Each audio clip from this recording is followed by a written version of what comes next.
우보부님도 공부를 참 많이 하시나 봐요. 하여간 뭐 저기 사실 이제 우리 법대의 법부님들 뭐 서울서도 그렇고 법대를 하다 보면 참 많은 질문들을 하셔요. 그리고 이 참 제가 이렇게 말하기가 좀 쑥스럽지만 이제 조금 있다가 우리 오늘 수업에 하나 참 멋들어진 주제를 하나 그 마음의 메커니즘으로 이렇게 시작을 할 건데 저한테 질문을 하셔가지고 제가 답변을 해드리면 저한테 그런 경우가 종종 있어요. 그러니까 대한민국 어디에 가도 이 질문에 답해주는 분을 보지 못합니다. 이렇게 말하는 거예요. 이게 사실은 뭐 제가 참 말하기 쑥스럽고 제가 공부가 많은 사람은 아니지만 사실은 한 가지 이유가 뭐냐 하면 저는 요 공부의 범위를 명확히 했잖아요. 요 사부니까야라고 하는 공부의 범위가 명확해지다 보니까 요 범위 안에서는 어떤 질문이 나와도 대답 못할 일이 별로 없는 거예요. 공부의 범위가 좁으니까. 그런데 다행히 이 좁은 범위라고는 해도 이게 부처님이 살아서 직접 설하신 가르침은 다 요 안에 있잖아. 그리고 요 공부가 철저히 우리 삶에 대한 이야기를 하고 있잖아요. 그러니까 웬만해서는 물론 가끔씩 어떤 질문 나오면 제가 그건 제 공부 영역이 아닙니다 하고 답변하지 않는 경우도 있지만 이런 니까야의 범위 안에서 우리 삶에 대한 이야기로 질문을 하면 일단은 우리 공부 영역이 너무 많지 않다라는 것 때문에 저는 제한된 범위 안에서 제한된 공부를 하기 때문에 웬만해서는 답변을 드릴 수가 있어요. 그런 가운데 이제 우리가 이 마음의 메커니즘이라고 하는 아직까지 다른 분들이 보아내지 못한 어떤 중요한 부분을 하나 보았잖아요. 그러다 보니까 웬만해서는 잘 답변하기 어려운 이야기들이 답변이 가능하더라고요. 그래서 저는 하여간 법부님들 이렇게 질문하시는 거를 좋아해요. 질문하는 게 더 중요하고요.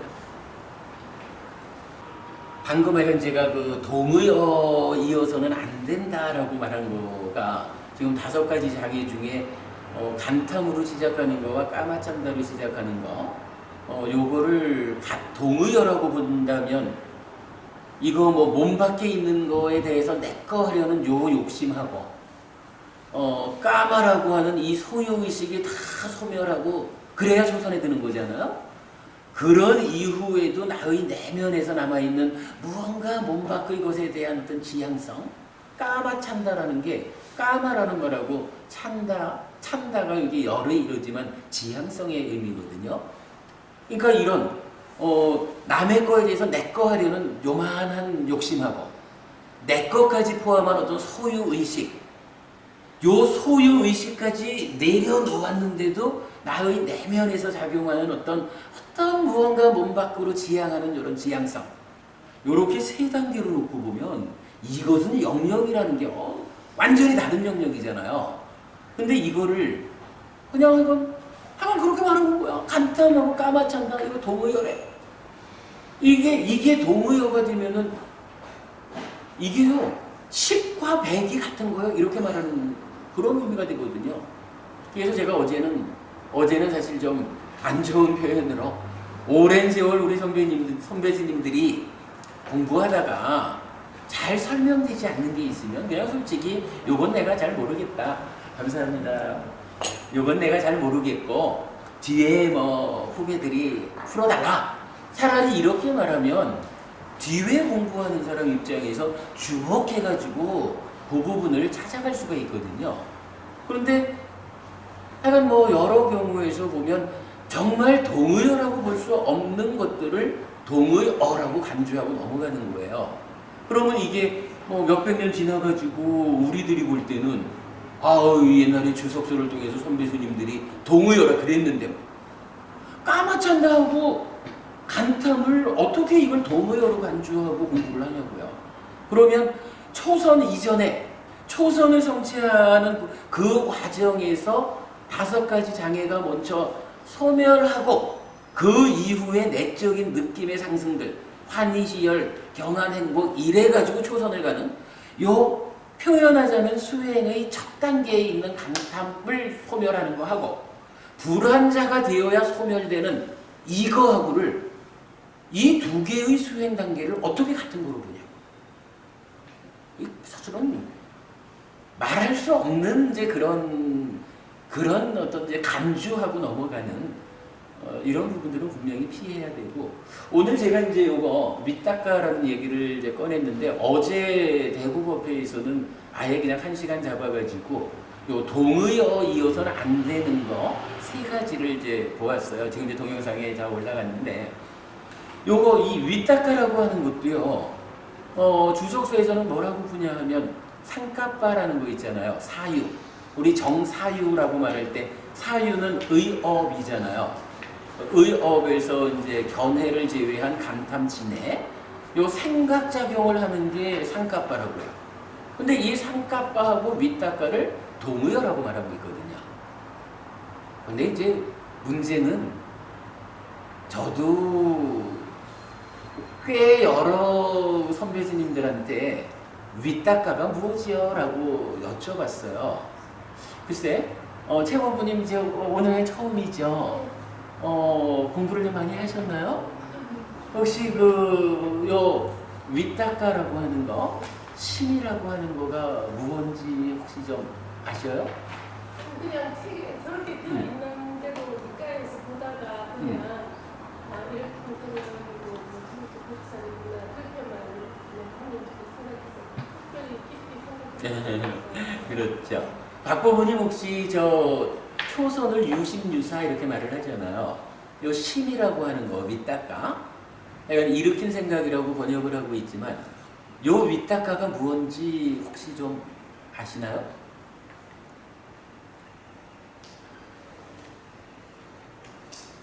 저는 그 서양 심리학을 좀 했기 때문에 이 불교는 좀 조회가 깊지 않고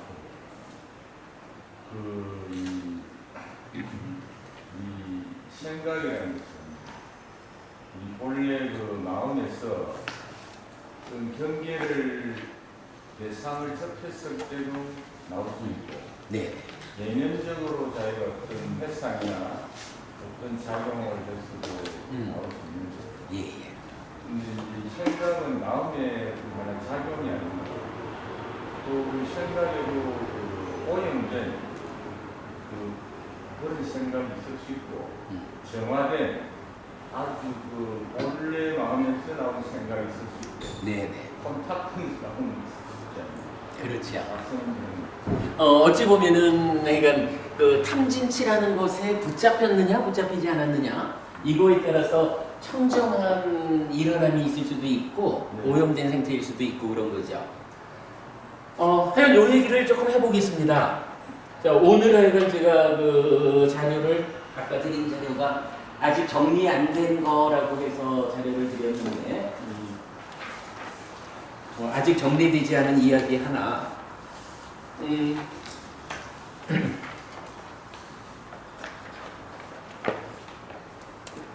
일단은 요 위타카 위차라고 하는 요 단어가 굉장히 중요한 단어예요.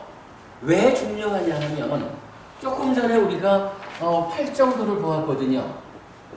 8정도가 필수품을 갖춘 거이지만 어쨌거나 바른 산맥, 정이라고 하는 것에서 그 의미를 갖는 거잖아요. 그리고 이 정정, 필수품을 갖춘 4가지 산매로서 여실직연으로 이어져서 해탈열반을 이끄는 요거 아니고는 아니라 다른 방법으로 못 가는 거잖아요. 그런데 요 정이 4가지 선이라고 나타나지만 요거를 구분해 보면 초선을 어떻게 구분합니까? 라고 하면 이제 유심유사라고 한단 말이에요.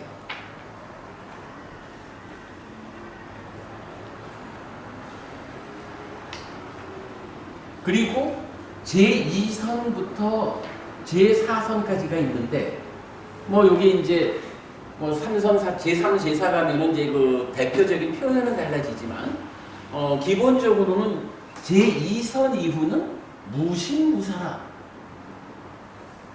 심과 사가 없는, 윗닦아 윗자라가 없는 산맥, 이렇게 정의가 돼요.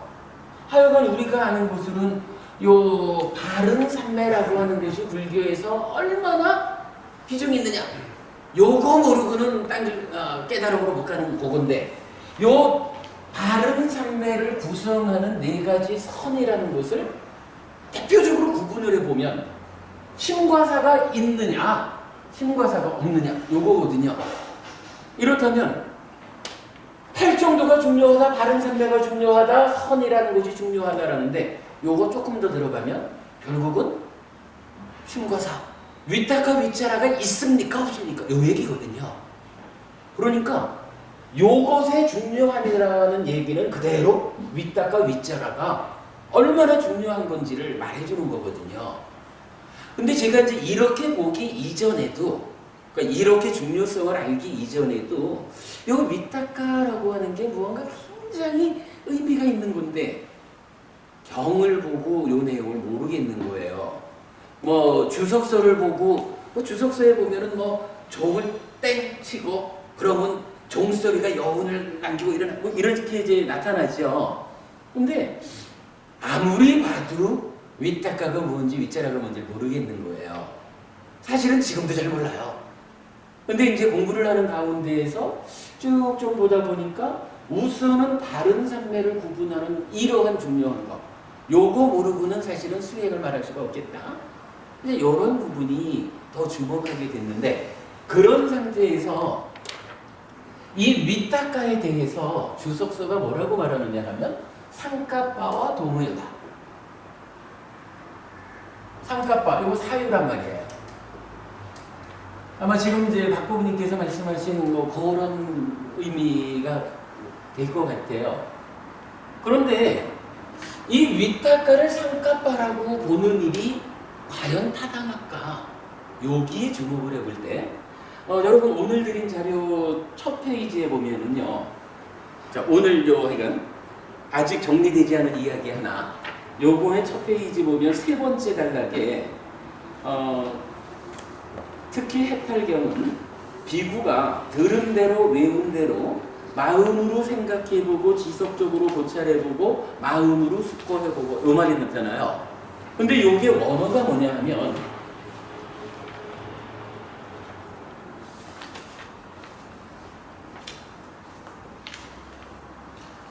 제타사 아누 윗닦겠띠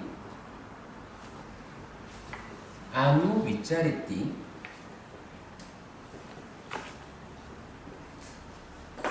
마나사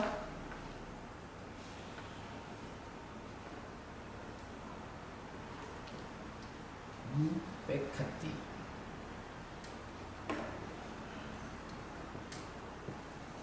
자 여기서 이렇게 표현이 되거든요. 요 찌따사라는 이야기는 요건 찌따 마음 심자잖아. 찌따라는 요 마음에 대한 격변화예요. 그러니까 찌따와 동의어로서의 찌또라는 말이 있고 찌또의 격변화로 이제 찌따사라는 말이 나왔어요. 아누 윗닦겠띠라는 것은 윗닦아의 동사형에 대해서 계속 놓치지 않고 지속적으로 요거거든요. 아누 윗자리띠 하는데 요거 윗자라의 동사형에 대해서 지속적으로 놓치지 않고 요거예요. 그러니까 요거는 찌따, 심이 또는 심의 소유격.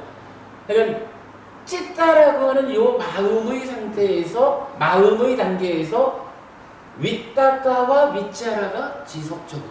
그러니까 여기서 뭐라고 했냐면, 생각해보고 지속적으로 고찰해보고 이랬지만, 사실은 마음이라고 말했지만, 윗닦아 윗자라에 해당하는 마음은 찌따로 나타나고, 그 다음에 마나사 노페카티 이랬는데 요 마나사라고 하는 말은 이게 마노예요. 마노는 의잖아요. 그리고 이제 아노페카티는 숙고라는 말 있죠. 이게 뭐로 나갔더라? consider, carefully 이래 되니까. 요걸 놓고 보면 지금 번역은 찢다도 마음으로 번역하고 만호도 마음으로 번역해서 마음으로 생각해보고 지속적으로 고찰해보고 마음으로 윗닦아 윗자라 하고 그 다음에 만호도 마음으로 번역해서 마음으로 숙고해본다 이렇게 표현을 했는데 요게 우리가 지금 이제 찢다와 만호와 윈냐나라고 하는 요 세 가지 마음을 구분해서 우리가 이제 알게 됐잖아요. 어제는 우리 공부가 찢다 만호 윈냐나는 몸통으로는 같은 거지만 하는 역할이 다르기 때문에 달리 불리는 거잖아요. 그러면 찢다하고 만호하고는 이제 우리가 같이 말하면 안 돼요. 근데 지금 여기는 마음에 대한 이런 이해가 되어 있지 않은 상태의 번역이니까 마음으로 윗닦아 윗자라 하고 또 마음으로 아노페카티 한다 이렇게 이제 말을 했어요. 요걸 놓고 볼 때 이 상까빠라고 하는 단어는 사유니까 신구의 삼업 중에 의업에 속하는 간탐진해 요 영역을 말하는 거거든요. 그러니까 상까빠라고 하는 것은 요 아노페카티라고 했지만 요게 상까빠의 한 내용이 되겠죠. 사유하는데 어떻게 사유해? 신중하게 사유해. 이런 얘기가 될 거예요. 만호라고 하는 의라고 하는 마음에 상까빠라고 하는 그러니까 상까빠라고 하는 사유라는 단어가 만호에 묶여서 나타나는 거예요. 그런데 이제 윗닦아라는 말과 윗자라라는 말은 여기서 우리가 하나 주목해야 되는 게 이런 거라. 상까빠는 만호에 묶여 있는 거지만 지금 이 표현에 의하면 윗닦아 윗자라는요 만호가 아니라 찢다에 묶여 있는 거예요. 요거요 요 한 페이지 넘겨가지고 한 페이지 넘겨서 보면 윗닦아 윗자라 신과 사의 자리매김에서 그림을 그려놨거든요. 요거 제일 위에 보면 이제 만호의 행위 있어요. 그러니까 우리가 행위한다라는 거 신고의 삼업이잖아요. 그러니까 몸과 말로 하는 행위가 가장 표면에 있다면 그 몸과 말의 행위 바로 밑에 단계에 만호의 행위가 있는 거예요. 요거 이제 상까빠로 연결이 되는 거죠. 그런가 하면 찢다라고 하는 것은 신고의 삼업의 원인이 되는 게 찢다잖아요. 요거 탐진치에 오염되면 어떻고 오염에서 벗어나면 어떻고 우리가 이렇게 봤잖아요. 그러니까 찢다라고 하는 요 마음은 만호가 행위한다라는 업의 영역보다는 좀 더 나의 내면에서 이루어지는 지난번에 저기 박고부님께서 그 찢다의 활동성에 대해서 질문하셨던 거예요. 예. 우리가 이제 다시 공부하자고 했잖아요. 표현하자면 요게 바로 그러니까 윗닦아 윗자라가 윗닦아 윗자라 무언지는 아직 잘 모르지만 그죠? 이게 구체적으로 무언지는 아직 잘 모르지만 요게 자리가 어딜까? 자리만 알아도 우리가 조금 성공하죠. 근데 이 윗닦아가 상까빠와 동의하다라고 하면 이게 몸과 말과 만호로 행위하는 만호의 행위의 영역이 있는 거예요. 근데 지금 이게 찢다에 묶여 있는 곳으로 보면 이제 신고의 삼업의 원인에 해당하는 조금은 내면에 있는 찢다의 영역에서 찢다가 활동하는 어떤 내용을 윗닦아 윗자라라고 표현하고 있는 그럼 이거 전해가리잖아요. 그리고 우리가 뭐 다르다라는 걸 알기 위해서가 아니라 결국은 다른 산매를 구분해주는 윗닦아 윗자라가 있느냐 없느냐 요걸로 구분을 하는 중요한 변수잖아요. 요것이 만호에 묶여있는 것이냐 찢다에 묶여있느냐 요거를 구분하는 것은 사실은 중요해요. 근데 제가 잘 모르고 있다가 요번에 이제 그 해탈경이 알려주는 요거는 명확하게 찢다에 딸린 곳으로의 윗닦아 윗자라 만호에 딸린 곳으로의 뭐 consider carefully 이랬으니까 어떤 뭐 상까빠의 한 형태. 어쨌든 중요한 거는 윗닦아 윗자라는 만호에 딸린 게 아니라 찢다에 딸린 거다라고 알려주는 거잖아요. 그렇다면 저기 일으킨 생각보다는 일어난 생각이라고 그러면 어떻습니까? 아 일으킨이 아니고 일어난. 예, 일어난 생각. 일으킨 생각. 모두 가능은 할 거예요. 그러니까 표현. 나의 어떤 의도적으로 내가 일으키는 게 아니라 예. 내면의 어떤 작용의 결과로 생겨나는 거. 찌다 붙으면 일어난 생각이라. 근데 이제 어찌 보면 이게 앞으로 지금은 답이 없는데 좀 더 우리가 공부를 하다 보면 아마도 일으키느냐 일어나느냐 이런 측면보다 생각이라는 말 자체를 바꿔야 돼요. 그렇죠. 생각이라는 용어. 왜냐면 생각이라는 건 이건 만호 자리니까. 예. 그죠? 이제 그런 부분을 우리가 아직까지 완전히는 몰라도 위탁과 윗자라라고 하는 이 바른 산매를 구분지어지는 이 중요한 용어가 표면적으로 신고의 삼업에 즉 만호에 속한 게 아니라 조금은 그 원인이 되는 내면 이야기 찌땅의 활동성을 설명해 주는 어떤 뭔가 보다 일어난 느낌이라고 합니다. 근데 느낌하고는 또 다르죠. 또 다릅니다. 그래서 요거를 제가 이제 아직까지 정리되지 않았다라고 했는데 요 부분은 간단하게만 보고 넘어갈게요. GP 느낌과 생각이 어떻게 다른지 굉장히 중요한 거예요. 조금 있다가 마음의 메커니즘을 한번 넘어가기로 하고요. 뭐 느낌하고 생각하고는 전혀 이게 영역이 다른 거니까. 요 두 번째 페이지 한번 보셔요.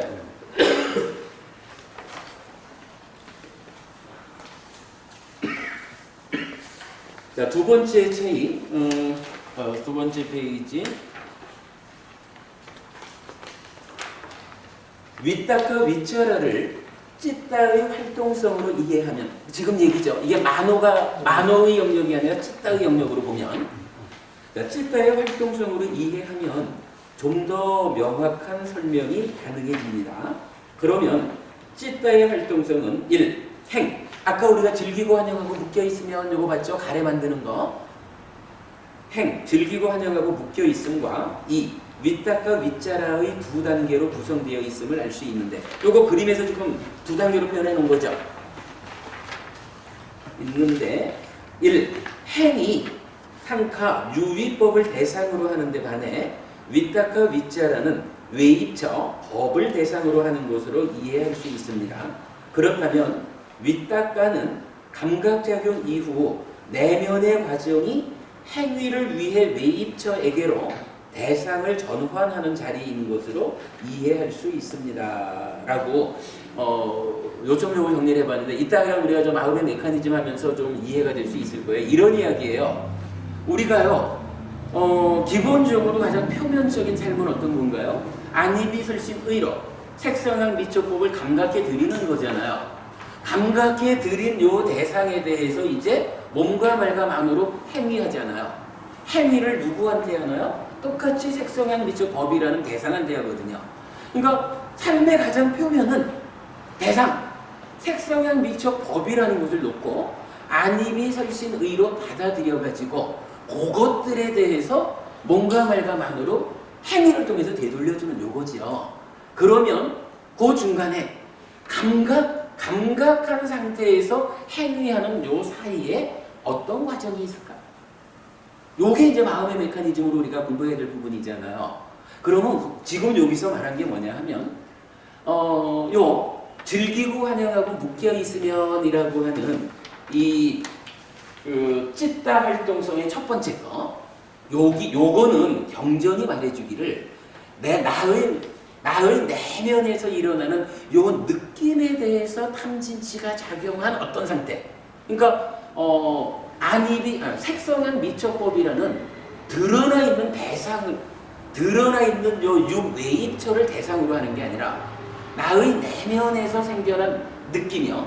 그 느낌에 상이 개입해가지고 탐진치라고 하는 왜곡이 생겨나면 요 탐진치에 의해서 왜곡된 그 결과 느낌이 왜곡된 느낌이 탐이라는 것에 왜곡됐다면 좋은 줄 알고 붙잡는 거잖아요. 그거 즐기고 환영하고 묶여있으면 그거죠.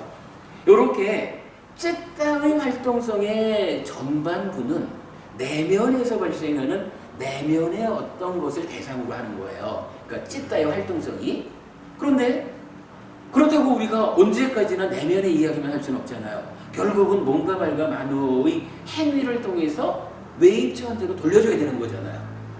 그러면 나의 내면의 것을 대상으로 어떤 활동성이 있다 해도 이게 마지막 몽가말가 만호의 행위로 드러나기 이전에는 결국은 요게 외입처를 대상으로 하는 어떤 것으로 드러나줘야, 그죠? 색성향 미처법을 대상으로 어떠한 상태가 만들어져야 그걸 가지고 만호가 머리를 굴려가면서 만호의 행위를 할 거 아니에요. 그래가지고 몽가말의 행위를 통해서 드러내잖아요. 제가 지금 이제 이해하고 요 적어놓은 내용이 뭐냐 하면, 요거는 우리가 저 분명히 요거 이제 아직 정리되지 않은 이야기라고 한 게 아직 완성이 아니기 때문에, 그러나 지금 그래도 사실은 굉장히 중요한 포인트 하나는 본 거예요. 위따가 윗자라가 만호의 이야기가 아니라 찌따의 이야기다, 나의 내면이다.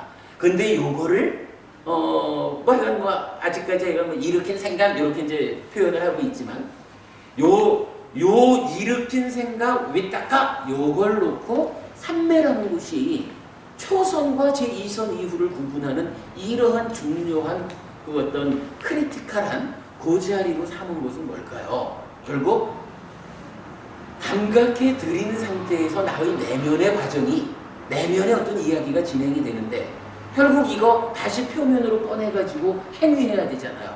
그 적정 상태가 있을 거 아니에요. 그래서 이게 일으키니 맞느냐 일어나니 맞느냐 하는 부분도 사실은, 어서 오십시오. 저도 개인적으로는 현재 상태로는 일어나니 맞지 않을까 싶어요. 그러니까 즐기고 환영하고 묶여있는다라고 하는 내적인 이 행위의 결과로 이제 색성향 미처법이라는 외입처한테로 돌려주는, 외입처를 대상으로 하는 어떤 작용, 요렇게 생겨나고 요 상태가 만호의 행위로 연결되는 그런 정도로 볼 수 있지 않을까 하는데, 아직까지 이 부분은 우리가 결정은 하지 말자고요. 다만 제가 이 얘기를 먼저 꺼낸 이유는 이제 이런 시간이 어느새 다가버렸네. 오늘 시작하고 다음 주까지 만호의 마음의 메커니즘을 해야 되잖아요. 근데 이 마음의 메커니즘을 이야기하는 가운데 요 위따가 윗자라라고 하는 요 중요한 변수가 메커니즘을 말하면서 이 자리를 잡아주지 못하면 곤란하잖아요. 그래서 아직까지 요거를 완성시키지는 못했다 해도 일단 오늘 남은 시간하고 이제 다음 주 수업의 과정에서 요 위따가 윗자라를 일단은 이렇게 이제 시범적으로 그림을 그려본 거지만 찌따의 활동성으로 간주하고 마음의 메커니즘을 진행해보자. 요렇게 요 얘기를 제가 하고 싶어서 시작을 한 게 딴 길 갔다 오느라고 2시간을 끌었네요. 네, 동의해 주시니 고맙고, 그런 기준을 가지고 이제 남은 시간 하기로 하죠. 근데 어차피 4시간 됐네요. 잠깐 했지만 10분만 더 쉬고 1시간 동안 일단 마음의 메커니즘 중에 한 가지 이야기를 하고 다음 주에 마음의 메커니즘 전체를 마무리하는 그래야 하겠습니다. 그 이후는 그 뒤에 보고요. 네. 마음이 저기가 크레이터라고 말씀하셨는데, 장조기 내가 인터넷을 해가지고 이성이 있던 게 발견된 거예요. 이렇게.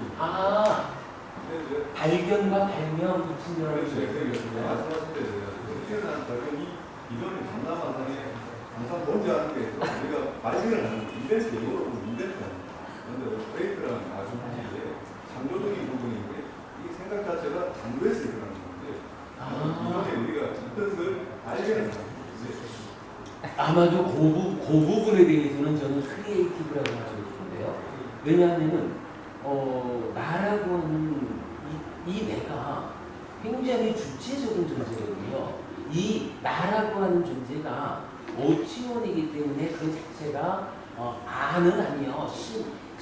그러니까 창조주 하나님의 분신으로 내 안에 있는 이런 건 아니요 라고 말해야지만, 그래서 무아라고 무언가 조건에 의해서 생겨난 것으로 이 존재를 말하지만, 그러나 어쨌든 존재가 되어서 살아가는 이 삶의 자리에서는 나는 분명히 주인공이라고, 주체라고요.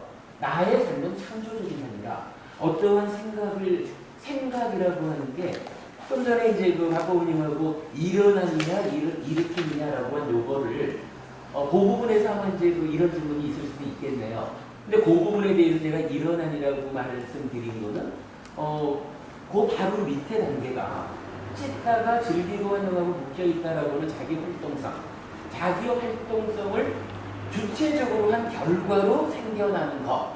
이러면은 일으킨보다 일어나기라고 할 수가 있죠. 그러나 지금 질문하시는 그 부분, 이게 그러니까 크리에이티브 하냐 아니냐 하는 요 측면은 윗딱 따위 자기보다는 하나 아래에서 찢 따위 활동성, 요 내면의 느낌의 어떤 그 왜곡된 요 상태를 대상으로 내가 요건 좋은 걸 하고 붙잡는 요게 지금 하나의 행위라는 거거든요. 즐기고 하냐고 느낌. 요 자리는 크리에이티브가 되는 거고 그것의 결과로 이제 그렇게 즐기고 하냐고 묶여있다라는 맷집 따위 활동성의 결과로 이제 외입적으로 나아가는 하나의 글쎄 약간 뭐 생각이란 말은 아직 아닐 것 같지만 아직은 생각으로 쓴다면 요 생각이 행위의 결과로 생겨나는 이런 식으로 본다면 뭐 일어나려고 보는 게 하나일 수 있고 근데 뭐 아직은 좀 이제 구체적이긴 않습니다. 대답이 될까요? 예. 지금 생각에 대해서 많이 생각해 봤는데 네. 이제 불교로 접근하느냐, 상식적으로 접근하느냐, 네. 서양. 우리가 이제 이 서양에는 지정이라고 얘기하거든요. 아는 것, 그 다음에 느낌, 그 다음에 의지, 지정이. 지정의. 생각을 넓게 보면 아는 것도 생각에 포함될 수 있고, 네. 느낌도 물론 조금 엄격하게 하면 다를 수 있지만 느낌도 생각이라고 표현할 수 있고 네. 뭘 하려고 하는 판단작용이나 욕구작용도 생각이다. 네. 아는 것도 이 생각이 포괄적으로 혼용제가 그럴 수 많기 때문에 있겠습니다. 개념이나 시체를 먼저 정해놓고 해야 되는데 뭘 생각이라고 하느냐 이건 조작적 정리를 내리거나 네. 이래야 되는데 막 상식적으로 이것도 우리가 느낌도 어떻게 보면 생각을 할 수 있고 그게 보면 하려고 하는 의지도 생각이고 판단도 생각이고 일으킨 것도 생각이고 일어난 느낌도 어떻게 보면 생각이라고 표현할 수 있거든요. 예. 그래서 이게 이제 우리가 일반적으로 쓸 때는 어떻게 쓰고 네. 또 불가에서는 어떻게 쓰고 이런 게 조금 설명되면 좋지 않겠습니까? 알겠습니다. 아마 그 부분은 이렇게 답변이 될 것 같아요. 네. 그냥 제가 뭐 그 서양 철학 관계를 잘 모릅니다만, 지금 이제 박국님께서 이렇게 이제 설명을 해주시는 네. 그 서양 학문적인 어떤 그 정의가 있다면, 네.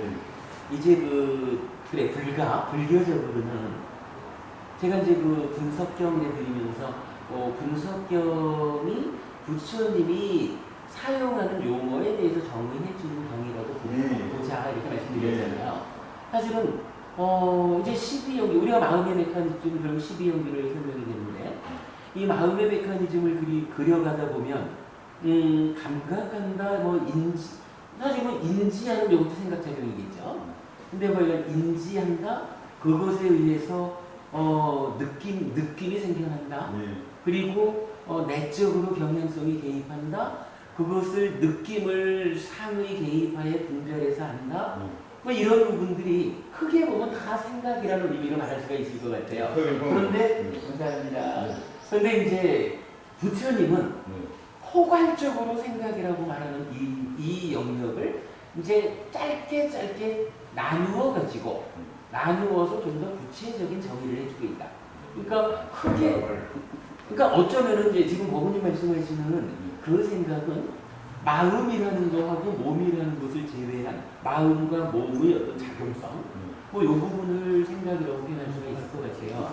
그런데 부처님은 마음과 몸의 이 과정 전체를 하나로 통틀어 말하지 않고 과정대로 세분화해서 여기는 인지작용이라고 하자. 여기는 느낌이라고 하자. 여기는 내적 경향성의 대입이라고 하자. 분별작용이라고 하자. 요거 찌따의 형성작용이라고 하자. 뭐 윗닦아 윗자락의 모든 일어남이라 이걸 단계별로 나누어서 설명해주고 있다. 그렇게 봐야 되겠죠. 그 부분이 설명이 되고. 이분의 말을 좀 개입해서 좀 죄송한데 저 생각은 이렇습니다. 이제 우리가 이 부모 미생물의 본래의 마음, 네. 우주심이나 우주의식, 또는 이제 우리 인간이 몸이 이제 진화돼가지고 사시공에 왔을 때 처음에 이제 이 우주의 그런 의식이라든지 그거하고 이 몸이 생긴 마음에 오랜 세월 역사를 통하고 유전을 통해서 이 축적된 오염되고 축적된 그런 마음이 있을 거고 원래의 마음이 있다고 볼 수 있는데 아까 그 이제 발명이라든지 또 창조라든지 일으켰다든지 이런 것은 그 근본 바탕 설명하는 그 메커니즘을 만들 때 저 이제 이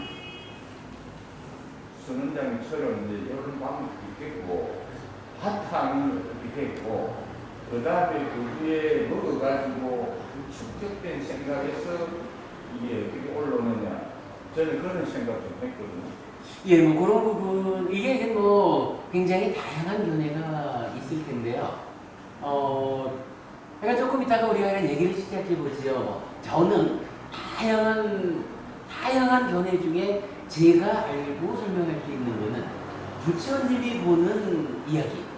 부처님은 사실은 지금 이제 법원님 말씀하신 내용하고 부처님 말씀하고는 좀 다를 수가 있어요. 그러니까 마음이라고 하는 요거 덩어리진 쌓여 있는 거기는 하지만 이게 우주 마음, 부처님이 말하는 마음은 이런 어떤 우주적인 뭐 예를 들어서 융이 말하는 집단노의식 같은 뭐 이런 개념은 없어요. 오직 개개별에 내 마음이 있을 뿐이지 이 내 마음이 오랜 세월 동안 쌓인 거고 그런가 하면서 거기에 몸이 DNA로서의 어떤 과정을 거쳐서 진화하고 뭐 이거는 몸이라는 거는 그냥 돈을 달고 끝나는 거라 몸이 DNA로서의 연결되는 과정은 그냥 마음이 주가 되었을 때 부가 되는 것이 마음의 입장에서 보면 한 번 그냥 살았다가 헤어지고 마는 거지 이 몸이 DNA로 진화하고 연결된 이거를 가지고 신이라고 하는 나의 삶의 어떤 연결관계를 보지는 않거든요.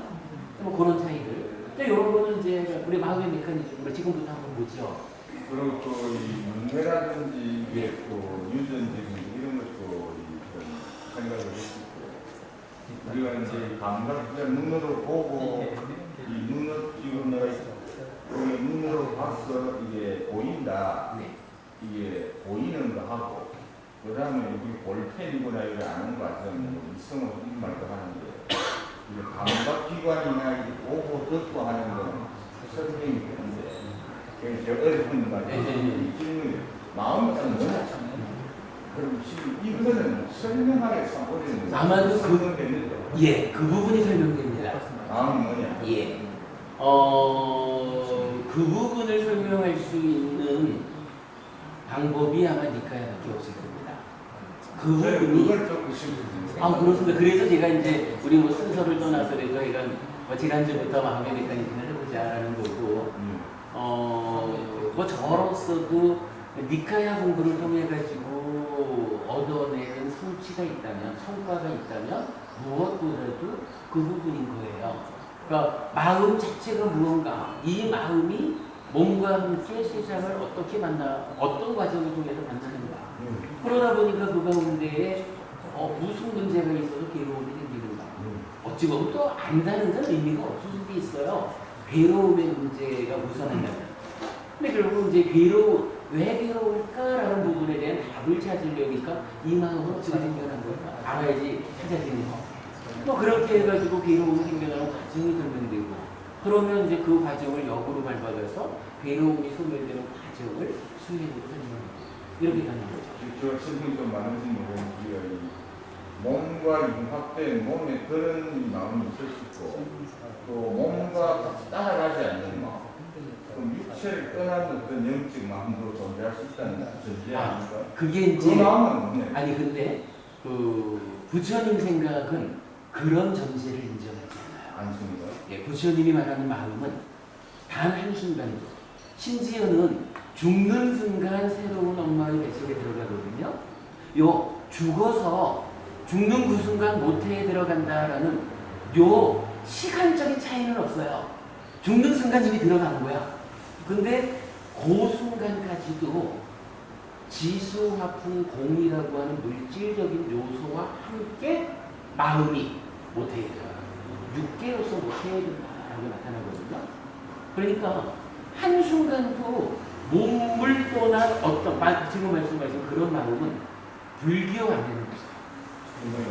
예. 불교 안 되는 몸을 떠나는 건 되는 건데 인정하지 않네요. 없어요. 그러면 49제를 지나고 뭐그 부처님은 어디 계신 거예요? 일단 부처님 가르침에 의하면 49제를 안 지내고요. 네. 49제라고 하는 말 자체가 없었고요. 왜 그거는 잘못된 인식일 수도 있네요. 그렇죠. 이제 뒤에 어떤 이제 그 해석의 문제인 거고, 49제 이러면 일단 뭐 기본적으로 중요라고 하는 개념이잖아요. 네. 중요라고 하는 개념이 불교 안에는 원래는 없는 거예요. 니까야에는. 너무 국세 사람이 껍질을 만들어낸 건가? 그러니까 뭐 우리가 그 마음의 메커니즘 공부가 좀 포괄적이어서 하다 보면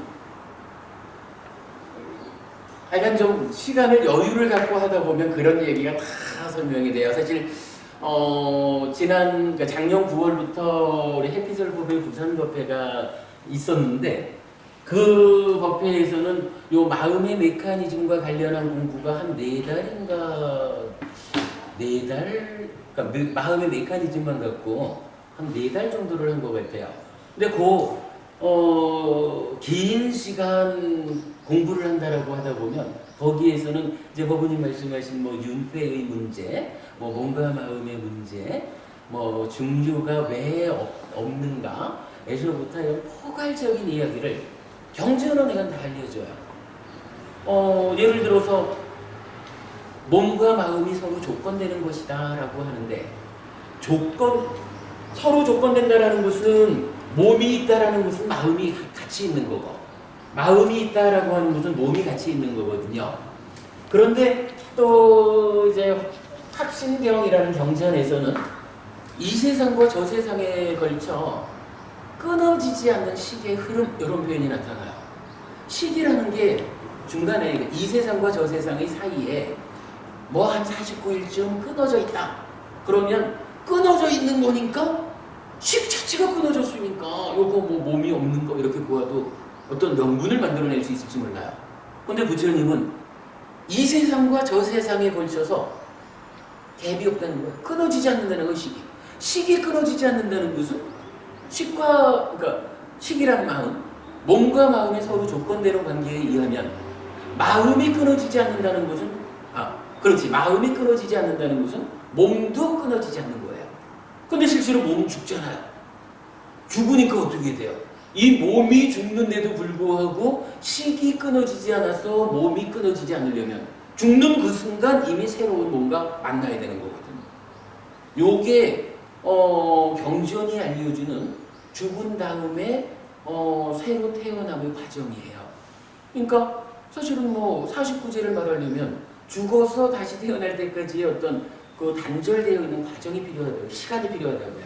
근데 그 시간이 없는 거야, 부처님 말씀은. 하여간 다양하게 그 삶의 이야기를 전반적으로 짚어볼 수 있어요. 니까야가 아주 세밀해가지고 잘 찾아낼 수만 있으면 우리 삶에 필요한 모든 이야기를 사실은 다 해줘요.